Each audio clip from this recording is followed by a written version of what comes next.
1836 থেকে 1876 পর্যন্ত এই সময়ের সাল এবং গুরুত্বপূর্ণ ঘটনার কথা উল্লেখ করব।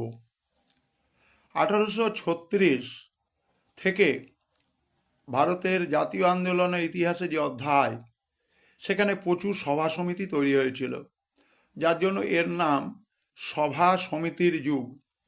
1838 সালে কলকাতাতে ভূমধ্য অধিকারী সমিতি তৈরি হয়েছিল। 1843 সালে শুরু হয়েছিল বেঙ্গল ব্রিটিশ ইন্ডিয়া সোসাইটি। 1851 সালে তৈরি হয়েছিল ব্রিটিশ ইন্ডিয়া অ্যাসোসিয়েশন। ওই একই বছর 1851 সালে তৈরি হয়েছিল মাদ্রাজ নেটিভ অ্যাসোসিয়েশন। 1851 সালে তৈরি হয়েছিল বোম্বে অ্যাসোসিয়েশন। 1861 সালে তৈরি হয়েছিল ভারতীয় কাউন্সিল আইন। 1866 সালে তৈরি হয়েছিল ইস্ট ইন্ডিয়া অ্যাসোসিয়েশন লন্ডনে। 1870 সালে তৈরি হয়েছিল পুনা সার্বজনিক সভা।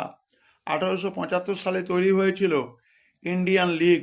1876 সালে তৈরি হয়েছিল ইন্ডিয়ান অ্যাসোসিয়েশন বা ভারত সভা।